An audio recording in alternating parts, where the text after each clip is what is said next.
नमस्कार। आप सबका हमारे चैनल ज्ञान द ट्रेजर पर स्वागत है। इस वीडियो में हम आपको जो बताने जा रहे हैं वो ये है कि आप अपनी या किसी और की भी पर्सनालिटी डेवलपमेंट कैसे कर सकते हैं सेल्फ हिप्नोसिस के द्वारा। आसान तरीका भी नहीं है और मुश्किल भी नहीं है, पर मैं आपको बताने जा रहा हूं। सेल्फ हिप्नोसिस मतलब आत्मसम्मोहन। आत्मसम्मोहन और आत्मचिंतन की मदद से आपके शरीर तथा दिमाग दोनों सही परिणाम देने लगते हैं। हिप्नोटिज्म या सम्मोहन का असल और वास्तविक स्वरूप और उसकी उपयोगिता बहुत विस्तृत है, बहुत ज्यादा है। आम जन हिप्नोटिज्म का अर्थ बस इतना समझता है कि इसके द्वारा कोई दूसरा व्यक्ति किसी से भी कोई भी काम करवा सकता है।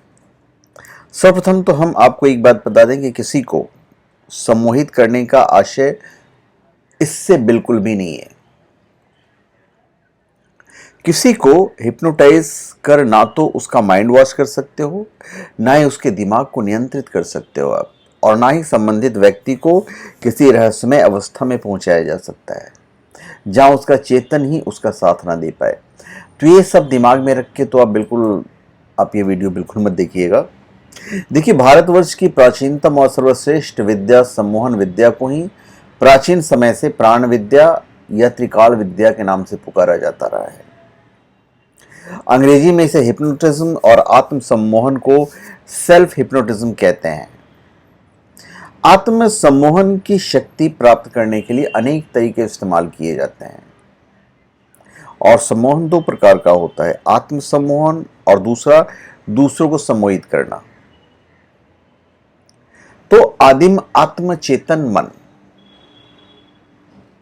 तो यहां पे मन के कई स्तर होते हैं, उनमें से एक है आदिम आत्मचेतन मन।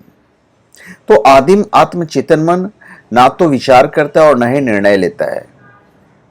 उक्त मन का संबंध हमारे सूक्ष्म शरीर से होता है, और यह मन हमें आने वाले खतरों का संकेत या उक्त खतरों से बचाने के तरीके बताता है। रोग के पूर्व सूचना इस मन से ही प्राप्त होती है, किंतु व्यक्ति उसे समझ नहीं पाता है, और यह मन लगातार हमारी रक्षा करता रहता है।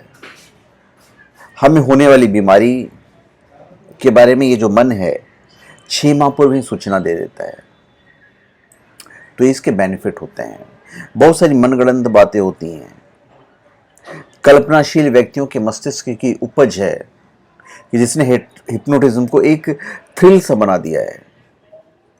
हिप्नोटिज्म करने से जुड़ा एक बड़ा तथ्य यह है कि जिस व्यक्ति को सम्मोहित किया जाता है वो अपने पूरे होश में होता है, और जब चाहे सम्मोहन की अवस्था से बाहर आ सकता है।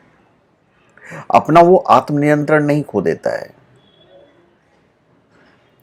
तो हालांकि इसे प्राप्त करना इतना आसान भी नहीं और मुश्किल भी नहीं है, जैसे मैं आपको बार बार बोल रहा हूं। देखिए, नेगेटिव विचार तनावपूर्ण परिस्थितियों की देन होते हैं, लेकिन आप अपने अंदर संतुलन पैदा कर आत्म सुझावों द्वारा उसका सामना कर सकते हैं। इसके लिए कुछ खास मंत्रों को मन ही मन पढ़ते हैं या बोलकर उच्चारण भी करते हैं, ताकि मन को शांति एवं नई दिशा और सजगता मिल सके।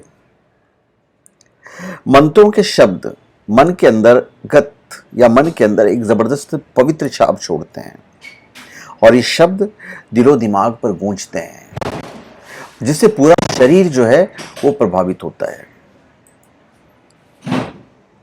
बौद्धिकता और अहंकार के चलते हम उक्त मन की सुनी अनसुनी कर देते हैं कभी कभी, और उक्त मन को साधना ही आत्मसम्मोहन है।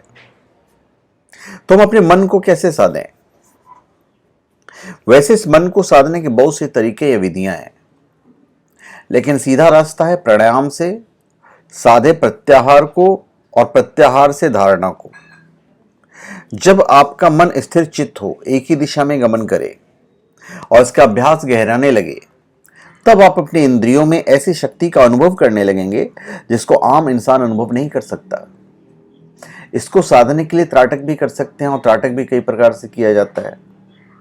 ध्यान, प्राणायाम और नेत्र ताटक द्वारा आत्मसम्मोहन की शक्ति को जगाया जा सकता है। आत्मसम्मोहन की शक्ति में शरीर के जिस भी अंग में आपको रोग या दर्द हो, आप अपना ध्यान वहां लगाकर सकारात्मक ऊर्जा का संचार उसकी कर सकते हो और स्वयं की चिकित्सा कर सकते हो। आप जो चाहो कर सकते हो। आप अपनी पर्सनैलिटी को डेवलप कर सकते हो और आत्म सम्मोहन करने की विद्या आपको ना सिर्फ मानसिक रूप से आराम दिलाती है बल्कि जीवन को लेकर आपको ज्यादा फोकस और अपनी प्राथमिकता के लिए आपको एकाग्र करती है। तो यहां से आप पर्सनालिटी डेवलपमेंट की तरफ चले जाते हो। जब आप आत्म सम्मोहन की स्थिति में होते हैं तो आप ना सिर्फ अपनी एकाग्रता की क्षमता को बढ़ा सकते हैं बल्कि दूसरे के कहने पर अपने मार्ग से भटकने की आदत भी आपकी छूट सकती है। यह आप यकीन नहीं करेंगे लेकिन ये सच है कि आत्म सम्मोहन के जरिए आप अपने निश्चित उद्देश्यों को भी प्राप्त कर सकते हैं। आप पर्सनल डेवलपमेंट कर सकते हैं। मेडिकल फील्ड में सम्मोहन का उपयोग व्यक्ति की भावनाओं, उसके व्यवहार और आचार विचार को समझने के लिए किया जा रहा है और किया जाता रहा है। जब आप आत्म सम्मोहन की स्थिति में होते हैं तब आप अपनी स्मरण शक्ति बढ़ा सकते हैं और साथ ही आए दिन की समस्याओं को सुलझाकर अपने आत्मविश्वास को बढ़ा सकते हैं, कॉन्फिडेंस को बढ़ा सकते हैं। अगर आप तनाव में रहते हैं और दिमागी तौर पर बहुत परेशान हैं तो विद्या आपके लिए कारगर साबित होगी और इसकी सहायता से आप नशे की कोई भी लत या फिर ज्यादा खाना खाने की आदत से भी छुटकारा पा सकते हैं। सीधी बात आप डेवलप करोगे। तो इसकी भी विधि है जैसे कि मैंने आपको बताया। कुछ लोग अंगूठे को आंखों की सीध में रखकर, तो कुछ लोग स्पाइरल जिसे सम्मोहन चक्र कहते हैं स्पाइरल, कुछ लोग घड़ी के पेंडुलम को हिलाते हुए, कुछ लोग लाल बल्ब को एकटक देखते हुए और कुछ लोग मोमबत्ती को एकटक देखते हुए उक्त साधना को करते हैं। लेकिन कितना सही है कितना गलत है ये तो इसका स्पेशलिस्ट होगा वही बता सकता है। आप अपनी नहीं दूसरों की बीमारी को दूर कर सकते हो, क्षमता आप में ऑटोमेटिक आ जाएगा। आत्मसम्मान के द्वारा आप किसी भी गंभीर रोग को दूर करने की क्षमता हासिल कर सकते हैं। मन आपकी हर तरह की मदद करने के लिए तैयार रहता है बशर्ते आप इसके प्रति समर्पित हों। यह किसी के भी अतीत और भविष्य को जानने की क्षमता रखता है।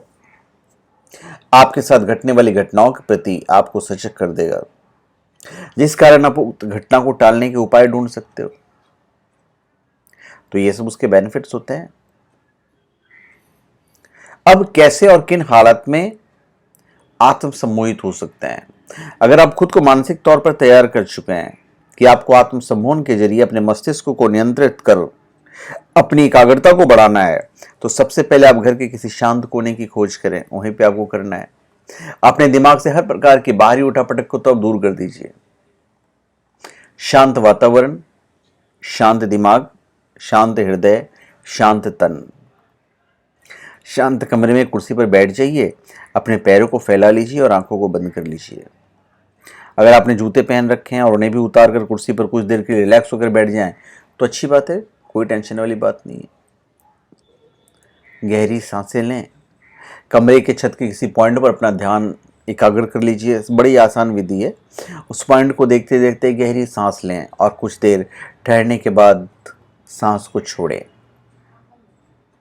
तो इस तरह से आप एक मेडिटेशन की तरफ जाते जाओगे।